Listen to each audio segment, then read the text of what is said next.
Pumalag ang kampo ni VP Sara sa umano'y mini-trial ng House Justice Committee. Walang bago sa kanilang posisyon, pamumulitika lang ang nangyari. Narito ang agenda report ni Ched Gatchalian.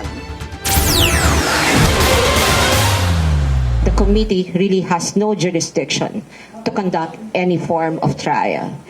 There was no disrespect intended because in fact we had responded to the invitation. Kinwestiyon ng defense team ni Vice President Sara Duterte ang proceedings ng House Committee on Justice. Anila, walang legal basis ang komite para magdaos ng tinatawag itong mini trial at tanging Senado lang daw ang may kapangyarihang gawing ito. Any attempt to proceed in the nature of any form of trial or to invoke powers ancillary to it is unconstitutional.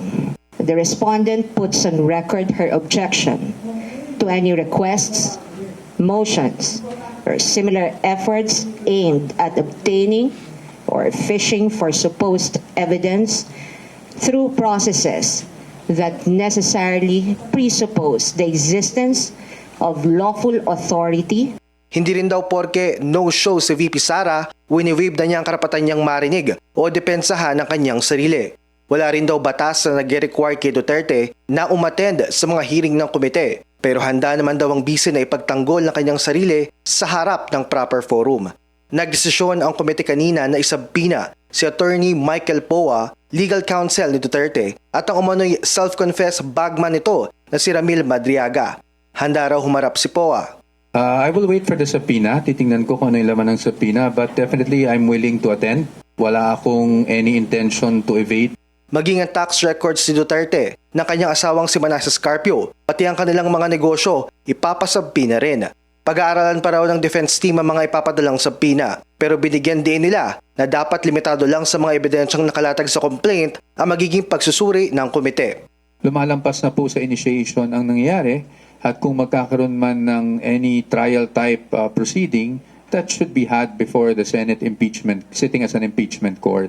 Para sa defense team ni Duterte, highly divisive at political ang issue.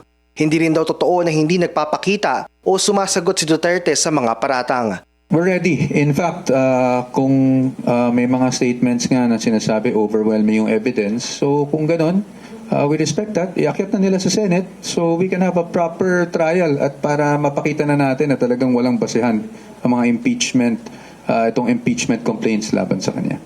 Hamon nila sa House Committee on Justice, ipakita na matibay ang ebidensya at huwag daw palabuin ang legal system ng bansa. Para sa agenda, Ched Gatchalian, Billionario News Channel. Mag-follow sa aming mga social media accounts at mag-subscribe sa aming YouTube channel para sa pinakahuli at eksklusibong mga balita.